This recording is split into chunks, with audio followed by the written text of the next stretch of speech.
छत्रपती संभाजीनगरच्या बिडकीनमध्ये जिल्हा परिषद मतदार केंद्रावर उमेदवाराचे समर्थकांमध्ये चांगलीच जुंपल्याचं पाहायला मिळालं। कार्यकर्ते थेट मतदान केंद्रामध्ये लोकांना घेऊन जात असल्यामुळे पोलिसांनी उमेदवाराच्या समर्थकांना बाहेर काढण्याचा प्रयत्न केला आणि याच वेळी कार्यकर्ते एकमेकांच्या अंगावर धावून गेले। तर आताची महत्त्वाची बातमी छत्रपती संभाजीनगरातून आपण पाहतोय, पोलिसांनी सर्वांना बाहेर काढलेलं आहे। छत्रपती संभाजीनगरमध्ये मतदानादरम्यान राडा झालेला आहे। बिडकीन मतदान केंद्रावर राडा झालेला आहे।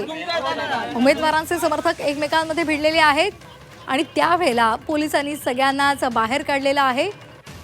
काही काळ इथे राडा सुद्धा झालेला होता। आपण हा गोंधळ पाहत आहोत, कशा पद्धतीने हे समर्थक एकमेकांमध्येच भिडलेले होते। त्यांचा राडा झाल्यानंतर पोलिसांनी मध्यस्थी केली आणि त्या सगळ्यांनाच मतदान केंद्राबाहेर काढलेलं आहे। सध्या मतदान अनेक ठिकाणी सुरू आहे, मात्र काही ठिकाणी असा गोंधळ सुद्धा झालेला आहे।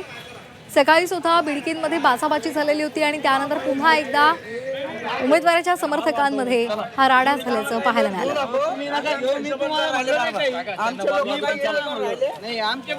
तर छत्रपती संभाजीनगरच्या बिडकीनमधल्या जिल्हा परिषद मतदान केंद्रावरचा हा प्रकार, कशा पद्धतीने ही मंडळी एकमेकांमध्ये बोलत आहेत, बाचाबाची त्यांच्यामध्ये झालेली आहे आणि त्यानंतर ते एकमेकांच्या अंगावर सुद्धा धावून चाललेले आहेत।